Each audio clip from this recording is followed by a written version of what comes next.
En Génesis 32 dice: entonces un hombre luchó con él hasta el amanecer. Cuando ese hombre se dio cuenta de que no podía vencer a Jacob, lo tocó en la coyuntura de la cadera y ésta se le dislocó mientras luchaban. Entonces el hombre le dijo: suéltame, que ya está por amanecer. No te soltaré hasta que me bendigas, le respondió Jacob. ¿Cómo te llamas?, le preguntó el hombre. Me llamo Jacob. Entonces el hombre le dijo: ya no te llamarás más Jacob, sino Israel, porque has luchado con Dios y con los hombres y has vencido. ¿Y tú cómo te llamas?, le preguntó Jacob. ¿Por qué preguntas cómo me llamo?, le respondió el hombre. En ese mismo lugar lo bendijo. Jacob llamó a ese lugar Peniel, porque dijo: he visto a Dios cara a cara y todavía sigo con vida. Amén. Esta palabra es muy hermosa. A mí me encanta esta parte de la palabra, porque tenemos a Jacob, y para algunos que no saben quién era Jacob, vamos a desmenuzarlo un poquito. Jacob era hijo de Isaac y tenía a su hermano mellizo. Este hermano era Esaú, y Jacob era el menor de los dos hermanos por unos minutos, ¿no? 2, 3 minutos. Pero tenemos que entender cómo era Jacob, porque hasta el mismo significado del nombre Jacob dice que cuando Jacob nació agarrado del talón de su hermano. Es decir, salió Esaú y al mismo tiempo sale Jacob, pero agarradito del talón de su hermano. Y el significado de Jacob significa usurpador. ¿La pueden creer? Significa usurpador, o sea, ladrón. Y es así como Jacob era un mentiroso, era estafador. Él engañó a su hermano Esaú. Como todo lo que tú pones y declaras se va a cumplir. Y Jacob estafa a su hermano. Le roba la primogenitura por un plato de lentejas. Aprovecha que Esaú llega fundido del campo, llega cansado del campo después de tanto trabajar, y le dice: hermano, dame comida porque estoy que me muero. Y Jacob le dice: si me das tu primogenitura, entonces yo te sirvo la comida. ¿Y cómo estaría de cansado Esaú? Ya, dale, dame primogenitura de una vez, dame comida. Y le da el plato de comida y se adjudica la primogenitura. Jacob dice que era más delgadito, era delgado, no tenía muchas habilidades para el campo. Sus habilidades eran más para la casa. Él era casero, caserísimo.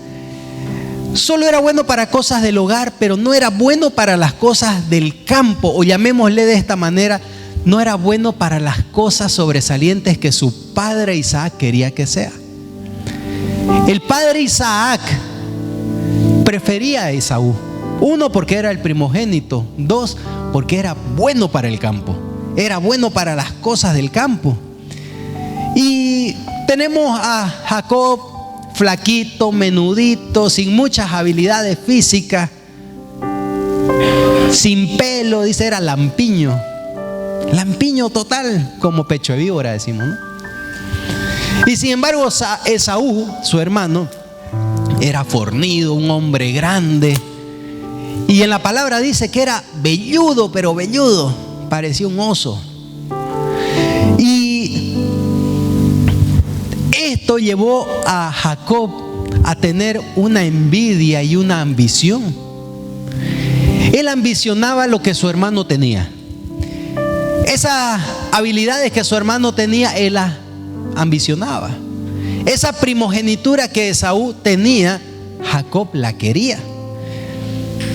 Y esto lo llevó a tener una ambición perversa, que fue capaz de robarle la bendición a su hermano, que por derecho le correspondía.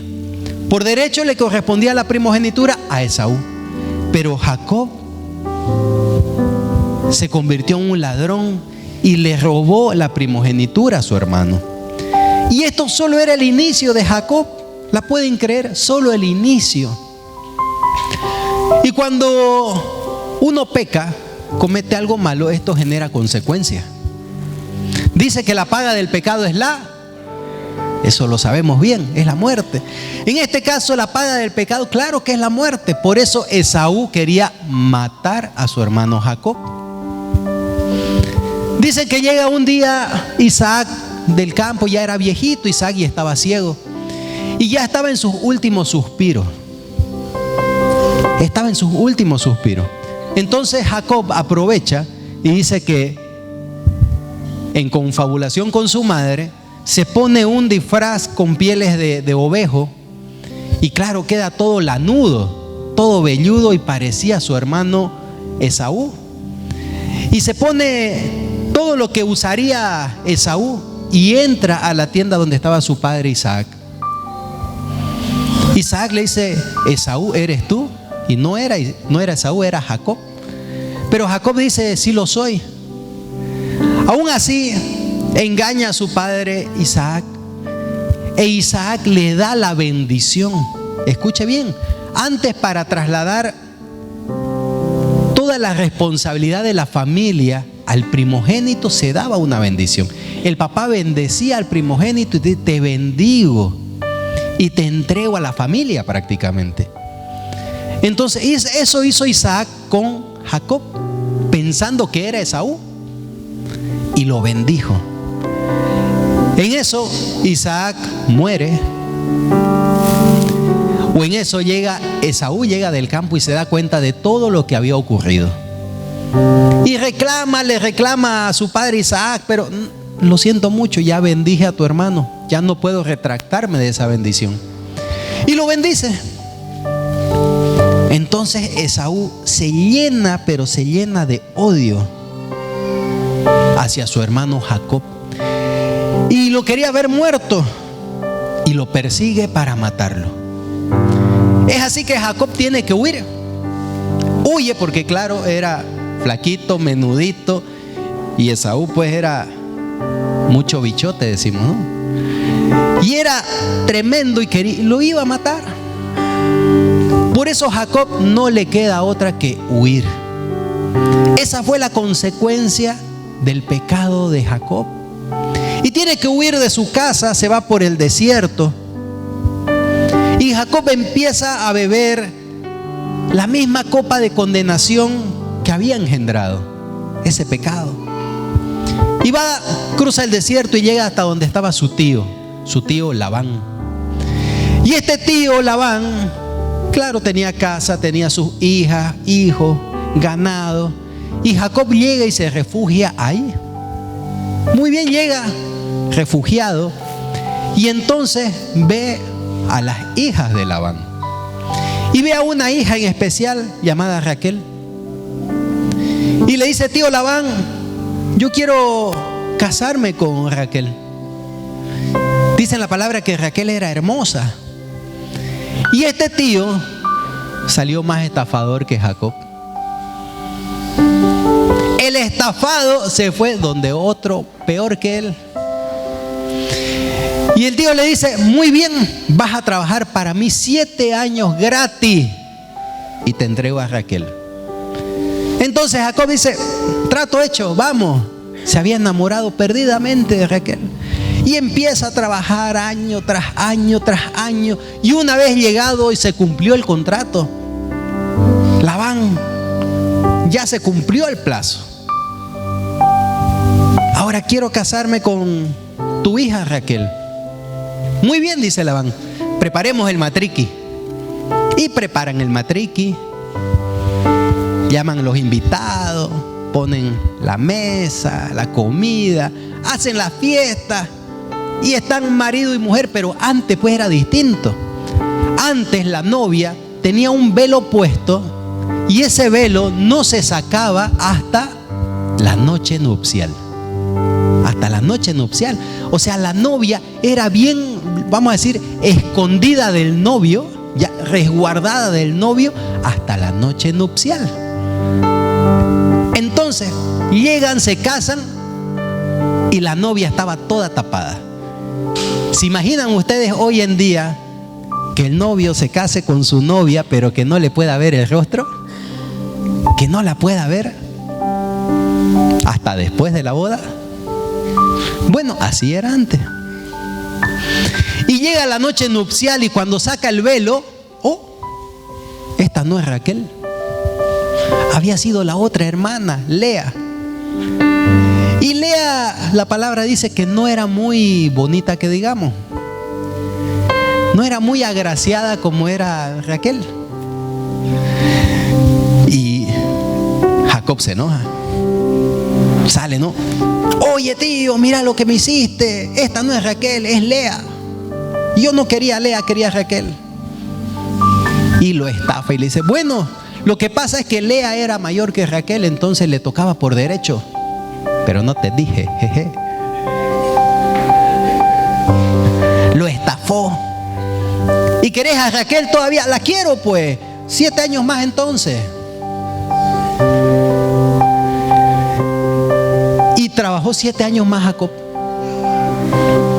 por Raquel. Y en todo este tiempo, ya una vez tiene a Raquel, este tío era bárbaro. Le pagaba mal, los trataba mal a Jacob y a toda su familia. Entonces Jacob, que desde su casa vino siendo perseguido por su hermano Esaú, llega donde Labán lo estafa y Labán ahora lo oprime. Lo trata mal, le paga poco. Si el trabajo de este jornal era 100 bolivianos, le da 30 nomás. Así, lo estafaba todo el tiempo. Y Jacob fue maltratado, fue humillado por su suegro. Y al fin de todo esto, Jacob se cansó. Se cansa.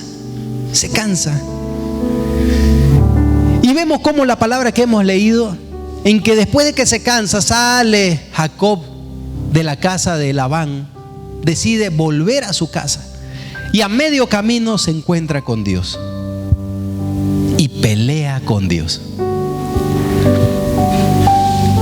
Después de ese gran evento en que le dice, ya no te llamarás más Jacob, sino ahora te llamarás Israel, es que vemos en toda la palabra que se menciona al Dios de Israel. El Dios de Israel. Repita conmigo, el Dios de Israel.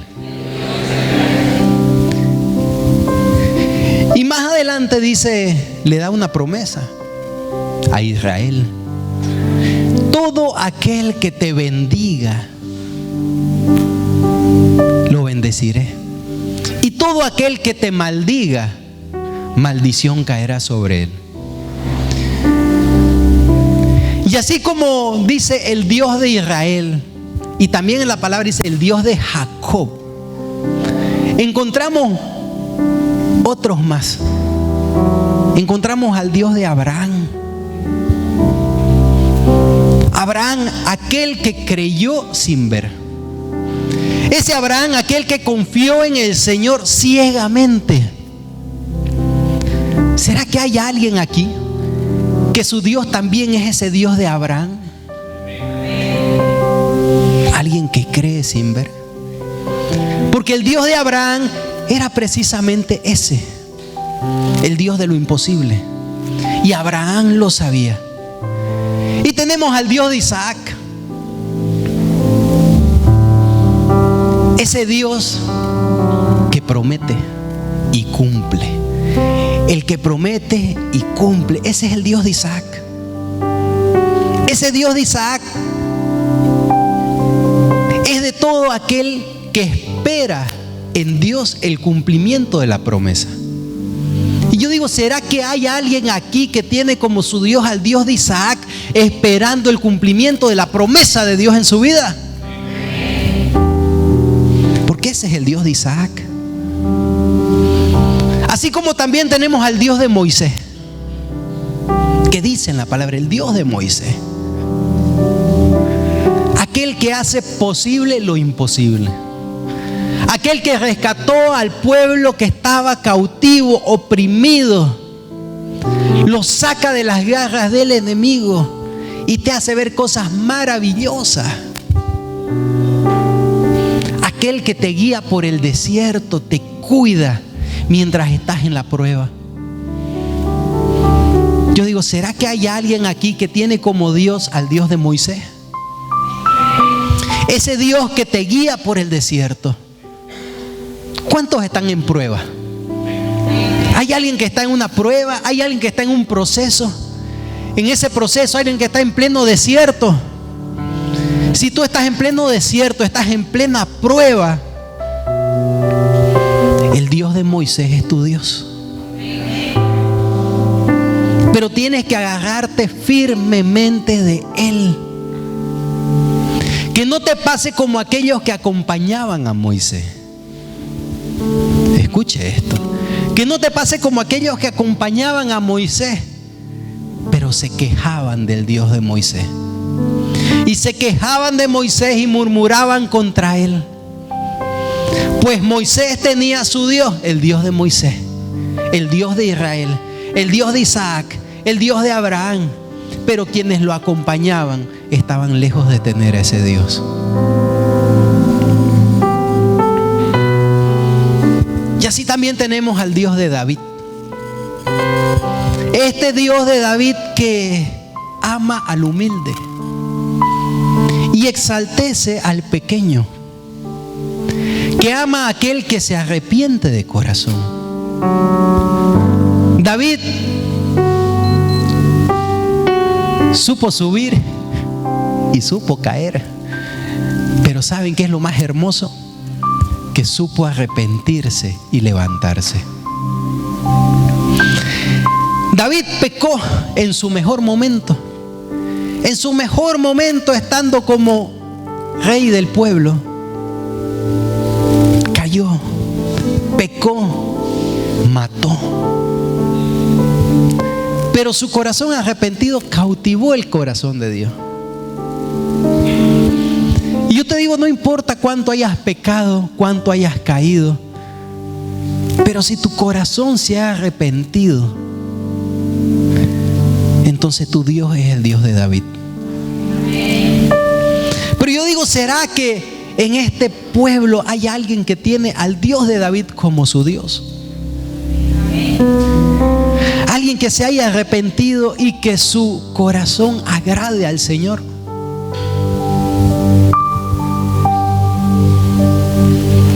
Y hay muchos que han sido, o voy a decirlo así, hemos sido perseguidores y que ahora estamos perseguidos, como le pasó a Pablo. Como le pasó a Pablo. Y Pablo tenía bien claro quién era su Dios. Y el Dios de Pablo es aquel que te quita las vendas. Y cuando Pablo era perseguidor, se choca con Jesús. Y Jesús lo hace bajar de su nube. Lo hace bajar de su caballo blanco, lo tira al suelo, lo revuelca. Pero no para lastimarlo, sino para sacarle las vendas que lo tenían cegado. Para mostrarle que todo lo que Pablo conocía y sabía no era nada. Porque Pablo mismo decía, todo lo que yo sabía, todo lo que yo hacía lo he dado por basura. Toda mi inteligencia y sabiduría propia lo he dado por basura. ¿Será que hay alguien que tiene como Dios al Dios de Pablo en este lugar? En Mateo 22:32 dice: yo soy el Dios de Abraham, de Isaac y de Jacob. Él no es Dios de muertos, sino de vivos.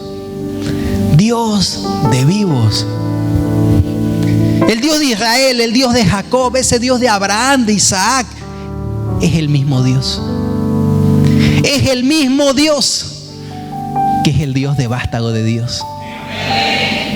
Ese Dios de Abraham, de Isaac, de Jacob, de David, de Pablo, es el mismo Dios de vástago de Dios.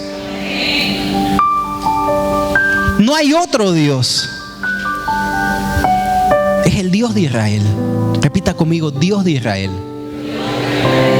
Yahweh, Rafa, Adonai, Elohim, Jireh, el gran yo soy. Ese es el Dios de Israel, que es el Dios de vástago de Dios. El Dios de Israel, que es ese Dios de Jacob, es el Dios de todos aquellos que fueron cautivos, pero que el Señor los ha rescatado. Es el Dios de todo aquel que mintió, pero ya no quiere mentir más. Es el Dios de aquel que robó a su hermano, pero ya no quiere ser un ladrón. Ese es el Dios de Israel. Es ese que estafó, pero ya no quiere ser un estafador. Es ese que ya no quiere su condición vieja, sino que quiere ser restaurado. Es aquel que golpeaba a sus hijos, a su esposa, pero ya no quiere ser malo y perverso. Es aquel que está arrepentido. Es aquel como el hijo pródigo que salió de la casa de su padre en rebeldía, pero ahora ha vuelto a la casa de papá. Abba, Padre, papá, papito. ¿Acaso no te está esperando con los brazos abiertos? Si caíste, fallaste, te tropezaste, no importa. Deja de comer con los cerdos y vuelve. Porque el Dios de Israel te está esperando. Aún hayas ido a adorar a otros dioses, pero si te arrepentiste, el Dios de Israel, Yahweh, te está esperando. Es el Dios de aquel que intentó quitarse la vida,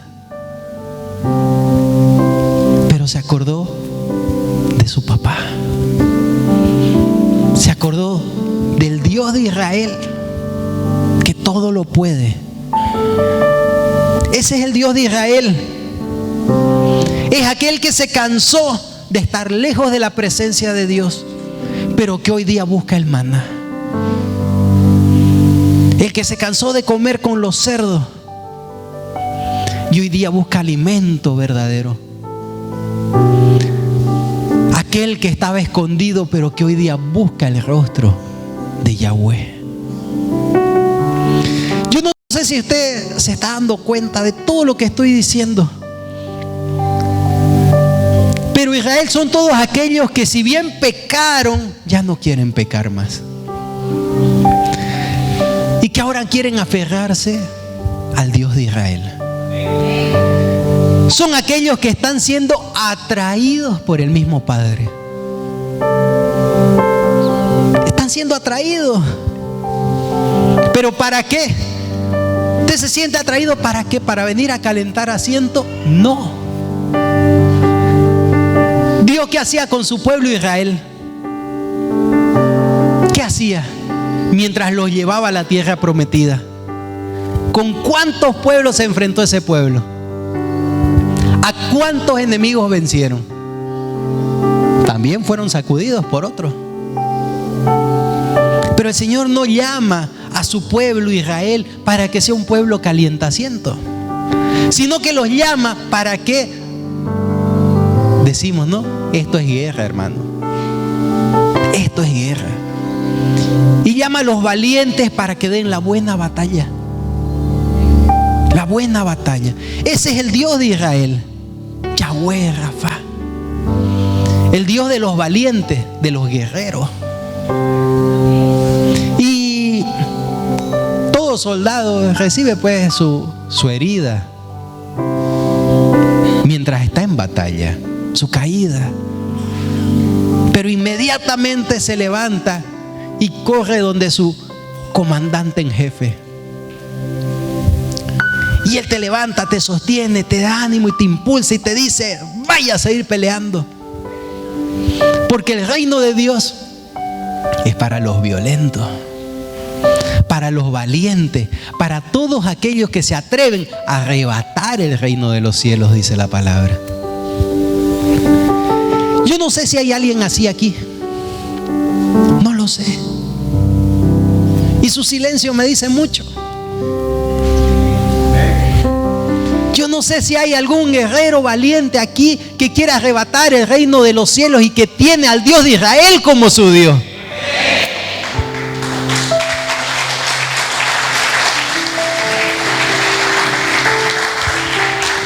¿Será que hay alguien que verdaderamente quiere tener al Dios de Israel como su Dios? Amén. Porque en la palabra también tenemos esa historia de 3 jóvenes: Misac, Sadrac y Abednego.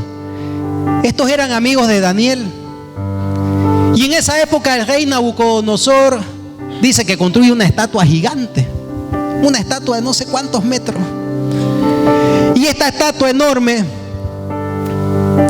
y este Nabucodonosor le da la orden a todo el mundo que todos se tenían que postrar ante esa estatua, ante esa imagen. Pero estos 3 jóvenes se rehúsan a hacerlo. Ellos dicen: no lo vamos a hacer.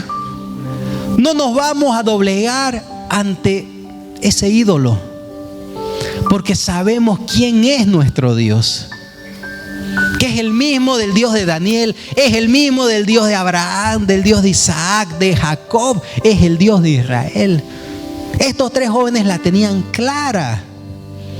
Ellos sabían, ellos preferían morir siendo fieles a Dios, al Dios de Israel, que vivir entregándose a otros dioses. Ellos preferían sufrir defendiendo su fe, siendo fieles a Yahweh, que vivir tranquilos y felices de la vida sirviendo a otros dioses, adorando a otros dioses. Y dicen que por esto, la palabra lo dice, fueron metidos a un horno de fuego. Y en este horno de fuego sus ataduras se soltaron. Sus ataduras se soltaron. Y en Daniel 3:29 dice, porque ya estaban en el horno, Nabucodonosor, como los vio que no querían hacer caso, y que obviamente si ellos no hacían caso, capaz los demás tampoco le hacían, entonces los mete al horno de fuego. Y en este horno de fuego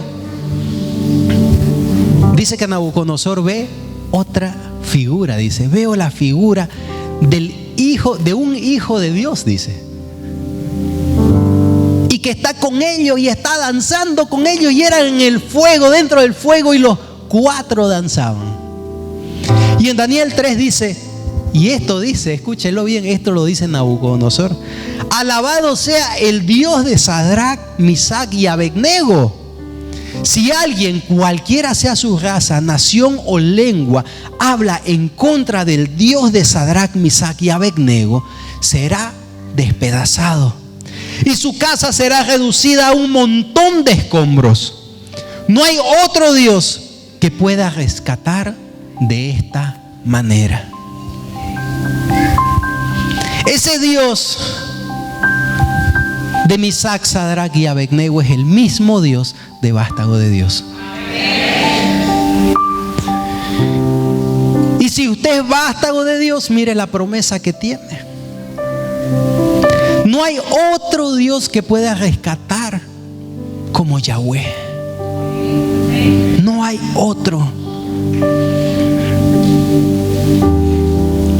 Estos 3 jóvenes denunciaban la idolatría. Ellos fueron testimonio vivo del denunciar la idolatría, de que no iban a ir con la corriente del mundo, sino que se iban a mantener firme en Dios. En Dios. Ellos conocían muy bien a su Señor. Y aunque el mundo se les venía encima, ellos estaban dispuestos a dar su vida por ello. Aunque la situación estaba que ardía, literalmente ardía, a ellos no les importó. No les importó. Ellos afrontaron la situación con valentía. Ahora yo pregunto, porque Nabucodonosor tenía su Dios. Yo digo, ¿sería el mismo Dios que el Dios de estos tres jóvenes? ¿Será que el Dios a quien adoraba Nabucodonosor era el mismo Dios de estos tres jóvenes? Porque Nabucodonosor se adoraba a él mismo. A él mismo. Él era el yo. Y yo digo, ¿será que si hay un yo en su vida, cuidado que sea como este Nabucodonosor, adorando a otros dioses? Porque si usted se convierte en su propio Dios, entonces está adorando a otros dioses, aunque venga a la iglesia. Y yo hago esta pregunta porque hoy en día el enemigo se ha encargado de hacerle creer a las personas que todos adoramos a un mismo Dios. Escuche bien esto. El enemigo se ha encargado de hacerle creer al mundo que todos adoramos a un mismo Dios. Y son precisamente líderes religiosos que dicen, todas las religiones te llevan a Dios. Y eso es una gran mentira, hermano. Es una gran blasfemia. Decir que todas las religiones te llevan a Dios no puede ser. No puede ser. Y usted, hermano en Cristo, no puede permitir que le declaren que otros dioses son su Dios. Usted no puede permitir. Cada vez que te dicen, pero si adoramos al mismo Dios, mentira. Tu Dios no es mi Dios. Porque yo conozco muy bien a mi Dios, a Yahweh, Rafa, Elohim, el Dios de Israel. En esta fecha puedo decir que estamos en la semana más religiosa del año. Así es. Con un sinnúmero de fiestas religiosas, tradiciones, rituales religiosos, protocolares, en todo el mundo. Pero en todo el mundo. En donde te llevan a estatuas en los hombros con largas procesiones, vestidos con oro, con adorno. Los disfrazan y los ponen distintas ropas.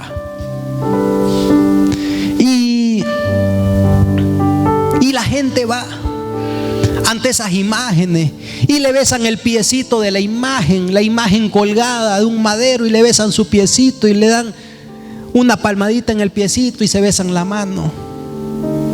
Y se postran, se arrodillan ante muchas imágenes en todo el mundo. En todo el mundo. Gente paseando por la calle gritando, por mi culpa, autoflagelándose. Gente que se ha clavado en maderos por todo el mundo. Yo digo, ¿será que estamos adorando al mismo Dios? Yo le traslado esta pregunta a usted. ¿Estaremos adorando al mismo Dios? ¿Será que ese Dios al cual adoran será el Dios de Israel? ¿Será Yahweh? ¿Será Elohim, Rafa? ¿O son otros dioses?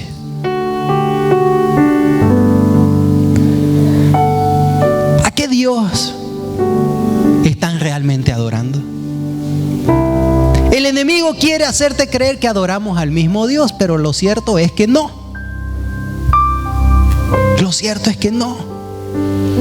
Y en lugar de adorar al Dios verdadero y único, como dice la palabra, terminas adorando a Dios Baal, Dios Astarte, Dios Aserá, que son otros dioses que han sido creados por los hombres.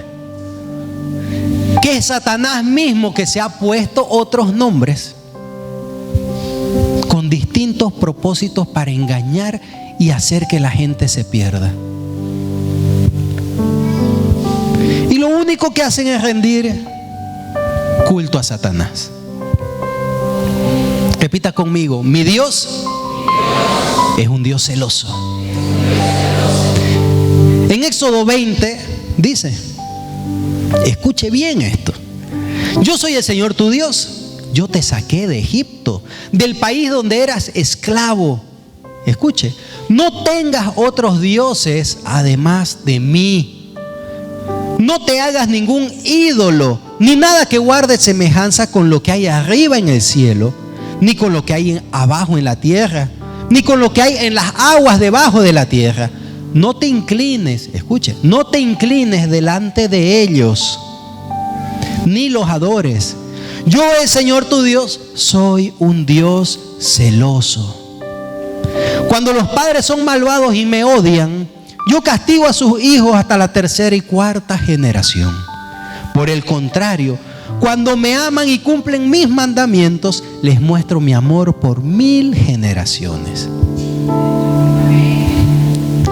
Y saben que este completito es el primer mandamiento que estableció Dios en la ley.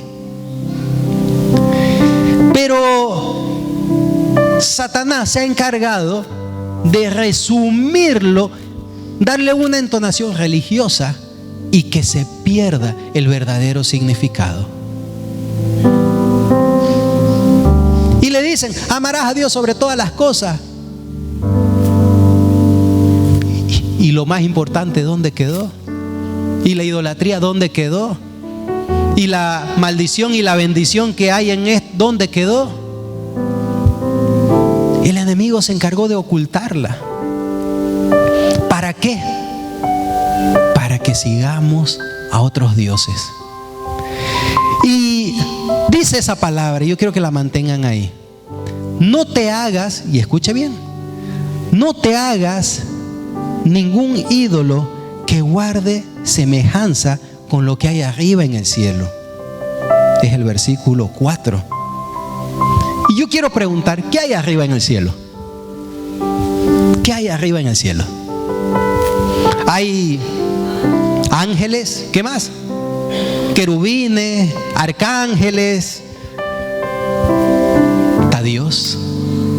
Dios, mi Dios de Israel, Yahweh, está arriba en el cielo, sentado, dice, en el trono de la gracia, sentado en su trono. Y dice que la tierra es Él donde apoya sus pies, el estrado de sus pies. Y Él está ya sentado en el trono.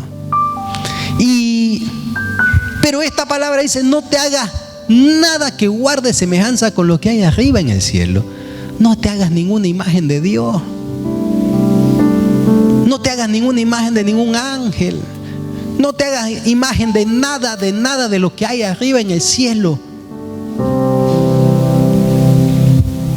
El mundo está equivocado. Están persiguiendo imágenes, yeso, masa sin vida. Dios dijo: yo soy un Dios de vivos, no de muertos.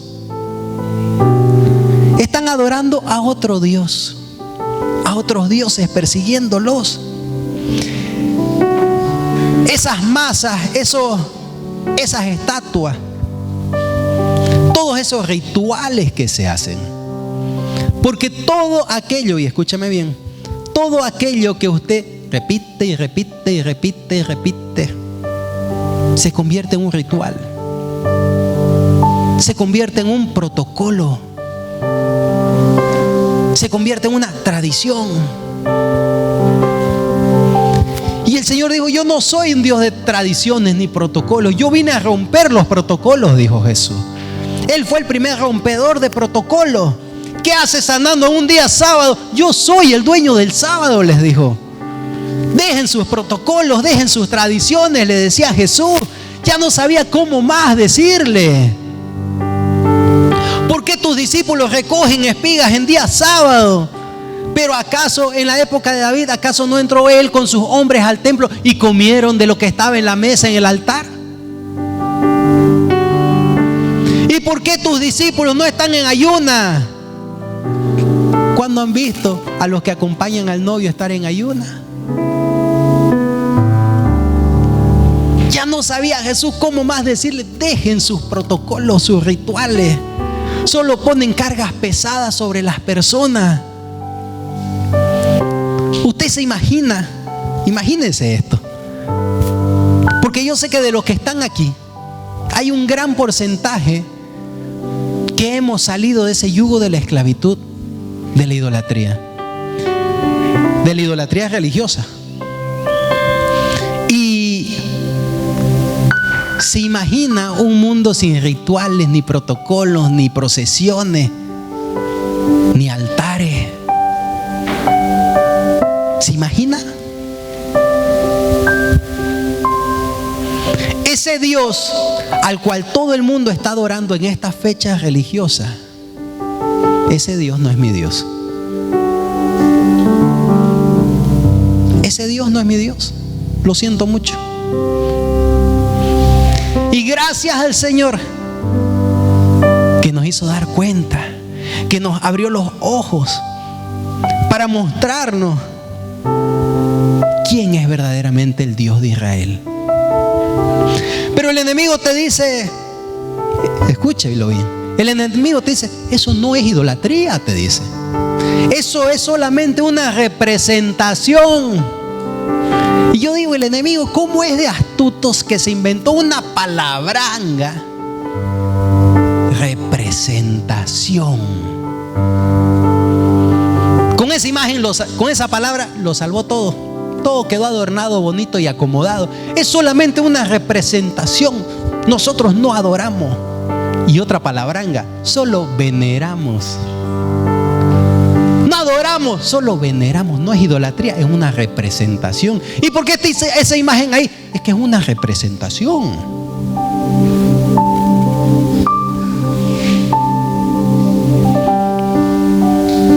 Isaías 40:18. Escuche bien y lea bien, porque aquí se va a caer de espalda. Dice: ¿con quién compararán a Dios? ¿Con quién compararán a Dios? ¿Con qué imagen lo representarán? ¿Con qué imagen lo representarán? Al ídolo un escultor lo funde, un joyero lo enchapa en oro y le labra cadenas de plata. El que es muy pobre para ofrendar escoge madera que no se pudra y busca un hábil artesano para erigir un ídolo que no se caiga.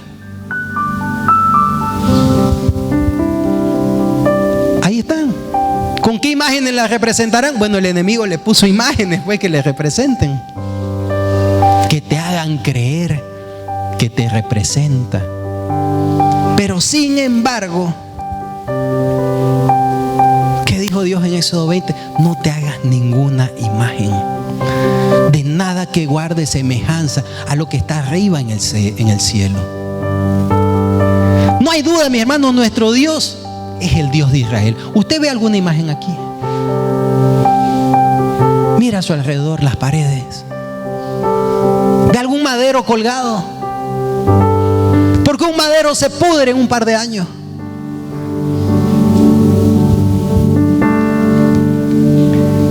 El Dios de Israel es aquel que todo lo puede. Es aquel que nos cela con amor eterno. Nos cela.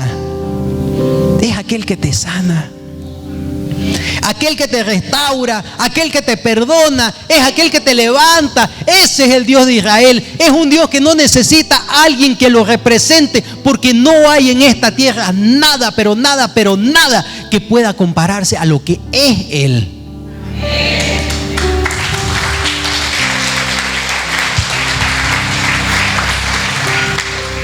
Nosotros somos una nada.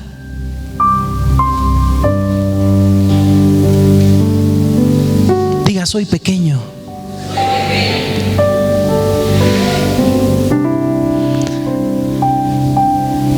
En Romanos 7, si no me equivoco, dice: siervo inútil, no soy más que un siervo inútil.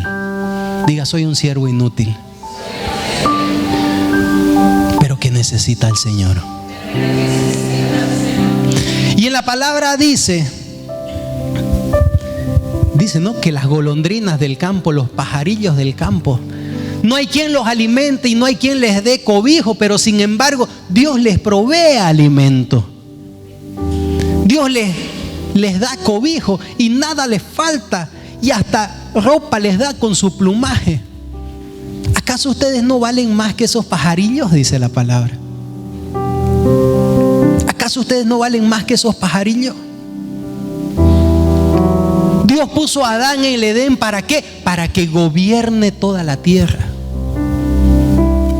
Ahora yo le pregunto, usted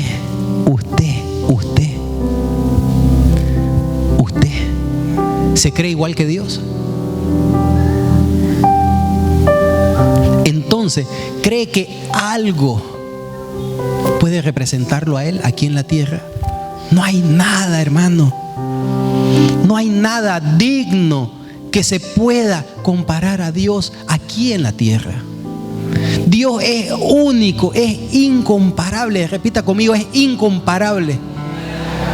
Él es único, no hay otro Dios. No existe.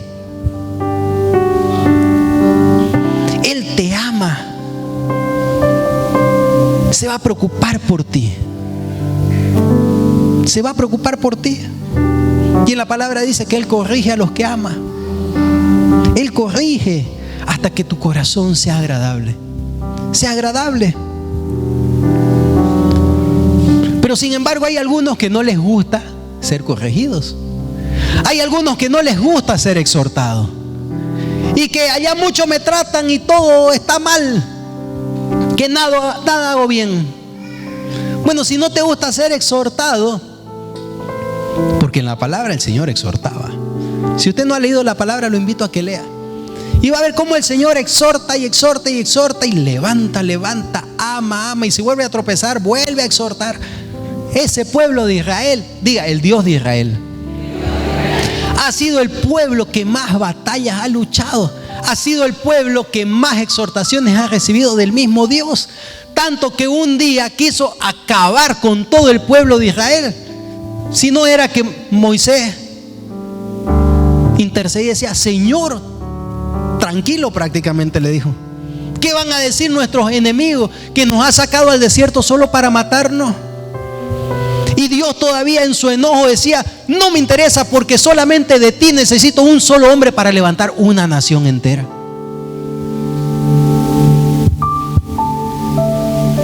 Pero en su amor, dice la palabra, que Él es lento para la ira y rápido para el amor.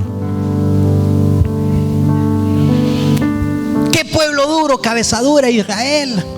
Tanto pecó, tanta infidelidad a nuestro Señor. Pero Él es un Dios celoso y por eso los corregía.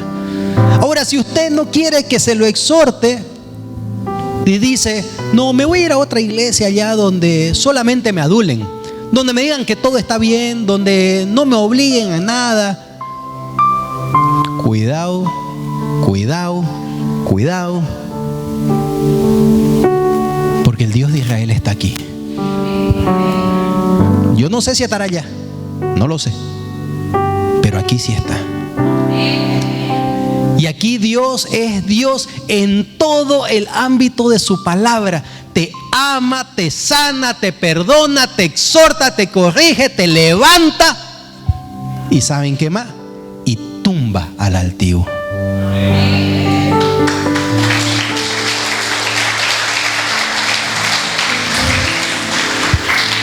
Cuando Jacob luchó con el ángel de Yahweh, el ángel, me encanta decir, diga Yahweh. Cuando luchó con el ángel de Yahweh, dice que el ángel lo golpeó. Lo golpeó. Le desencajó la cadera. Le desencajó la cadera. Jacob es el único hombre en la Biblia que es golpeado literalmente por Dios. Lo golpeó. ¿La puede creer? Pero después de ser golpeado, le dice: ya no te llamarás más Jacob. A partir de ahora te llamarás Israel. El Señor hoy día está haciendo un llamado a todos los Jacob. Porque después de golpear a Jacob, unge a Israel. Israel es ese pueblo ungido del Señor, que Él ama con celo eterno. Y el otro día estábamos estudiando Romanos. Si usted quiere estudiar la palabra de Dios en espíritu y en verdad, venga los lunes. Y en la palabra decía que todo aquel, escuche, que todo aquel que ha circuncidado su corazón, lo voy a decir de otra manera, dice, el que se circuncida naturalmente, físicamente, biológicamente, dice, no tiene garantía de ser un verdadero israelita, aunque las costumbres israelitas así lo determinan. El verdadero israelita es aquel que ha circuncidado su corazón. Así que si usted, sin ser judío, sin haber nacido en Israel, sin tener descendencia israelita, solamente por creer en el Dios de Israel, entregarle su corazón a Él, usted se convierte en israelita. Porque Dios está buscando al remanente de Israel. No es remanente de Bolivia, no es remanente de Argentina, no es remanente de Portachuelo, al remanente de Israel. Y yo digo, usted quiere tener al Dios de Israel como su Dios. Entonces bendiga a su hermano. Bendiga a su hermano. Dígale al hermano que tiene al lado, oye, yo te bendigo en el nombre de Jesús. Yo te bendigo en el nombre de Yeshua. Diga en el nombre de Yeshua. Es hermoso, los nombres del Señor son hermosos. Son hermosos, hermano. Diga el Ruah. Pero dígalo bien, pues. El Ruah es el Espíritu de Dios. Dígale a su hermano que el Ruah descienda sobre ti. Es el Espíritu de Dios, tan maravilloso. ¿Sabe qué? Interésese por conocer a su Dios, por conocer a su verdadero Dios. Hoy día el Señor está llamando a sus ovejas, a sus verdaderas ovejas, a las que escuchan la voz del buen pastor, a las que están dispuestas a renunciar a esos otros dioses. Pero no solamente esos dioses de idolatrías religiosas, escuche, sino a todos esos dioses que tú haces por todas esas pasiones, por esos pensamientos, por no querer renunciar al viejo hombre. Porque dice, ¿no?, que cuando estaban en el diluvio, 8 personas fueron salvas en total, a través del agua. A través del agua, que fue la familia de Noé. Y ese diluvio, esa agua, hoy simboliza el bautizo, que también nos salva. Lo dice la palabra. Pero sin embargo, cuando te sumerges en las aguas del bautizo, ¿qué pasa? Ese viejo hombre lleno de pecado muere. Muere. Y tus vestiduras son lavadas. Y sale un nuevo hombre a semejanza de Dios. Pero sin embargo, resulta que ese hombre viejo que se ahogó había sabido nadar. Había sabido nadar. Si no, ¿cómo creen que el pecado volvió después del diluvio? ¿No se han puesto a pensar en eso? Pero ¿cómo fue si el Señor exterminó el pecado sobre la faz de la tierra y sacó toda la maldad a través del diluvio? Hasta los animales se llevó. Solo salvó a un par de cada especie. ¿Y por qué volvió el pecado? Porque el hombre viejo sabía nadar. A ese hombre viejo tienes que ahogarlo todos los días. Al despertar tenés que sumergir a ese hombre viejo en las profundidades. Que se quede ahí. Que se quede ahí. Porque ese hombre viejo es lleno de otros dioses. Lleno de otros dioses. De lujuria, de odio, de rencor, de maldades, de pelea entre los hermanos. Todas esas cosas que te cuestan renunciar. Yo no sé por qué soy tan enojón, dicen. Es que ese es mi carácter. Nada, son tus otros dioses. Es que mi padre era así, por eso yo soy así. Nada, tenés que renunciar a esos dioses ancestrales que tienes. Renuncia. El Alfa y el Omega, el Dios de Israel, y a sus verdaderas ovejas, aquellos que están dispuestos a renunciar a esos otros dioses a quien el Dios de Israel hoy día está llamando. Pero te invita a hacerlo con radicalidad. Con radicalidad.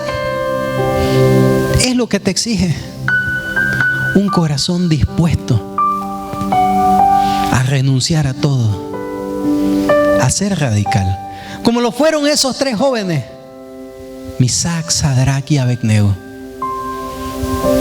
Y algún día alguien dirá de ti: oye, el Dios de Fernando Sousa, ese Dios también es mi Dios. El Dios del hermano Mauricio, ese Dios también es mi Dios. Es el verdadero Dios de Israel. El Señor hoy día te invita a que seas testimonio, para que las personas vean en ti al verdadero Dios. Escuche esto. Para que las personas vean en ti al verdadero Dios, reflejado en ti, en tu testimonio, en el amor que emana de tu corazón, que es el Dios, el amor de Dios. Para que en ti no se reflejen los otros dioses. Para que no se refleje ese odio, ese enojo. Allá afuera, hermanos, hay muchísimos amados del Señor. Y escúcheme bien esto. Hay muchísimos amados del Señor, pero que todavía están cautivos. Todavía están viviendo bajo la sombra de Nabucodonosor, adorando una estatua. Están ahí, están cautivos.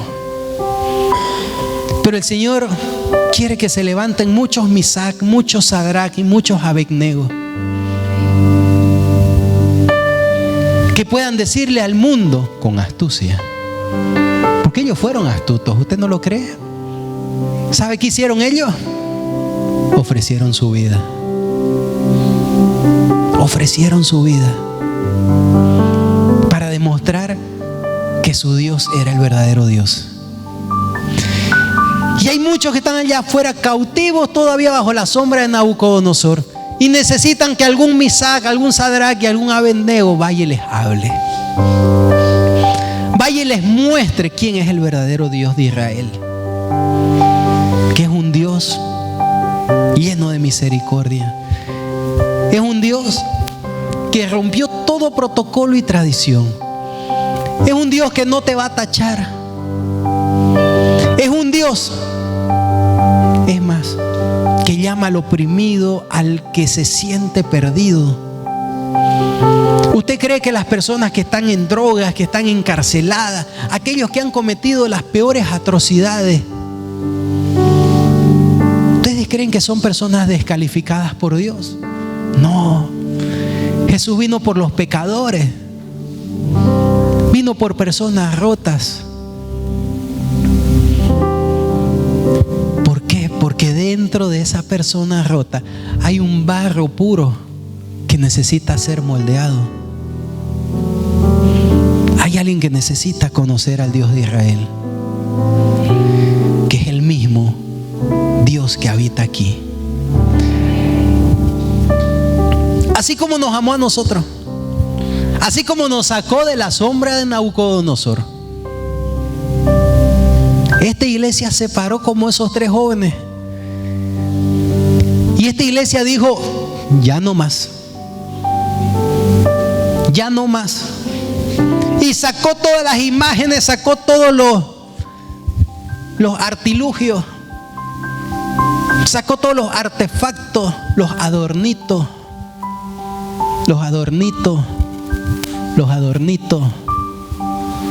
Sacó todo eso. Porque no hay nada que se le asemeje al Dios de Israel. Y es así que usted puede aquí sentir la presencia de Dios. Ahora ya sabe el mensaje. Usted se tiene que preguntar: ¿a quién realmente estoy adorando? ¿Quién realmente es mi Dios? Porque el Dios de Israel es un Dios radical, celoso, amoroso.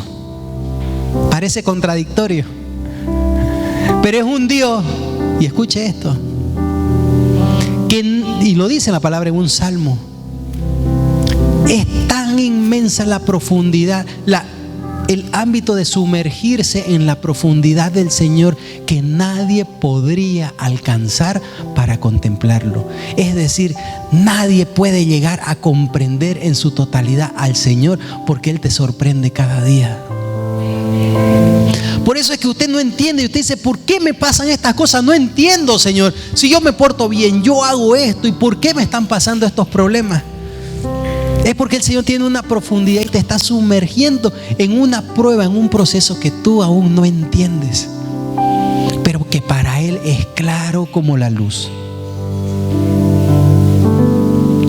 Para Dios no hay oscuridad, porque Él es luz. Para Él no hay tinieblas, porque Él todo lo ilumina. Yahweh, el gran yo soy. No hay imposible para Él.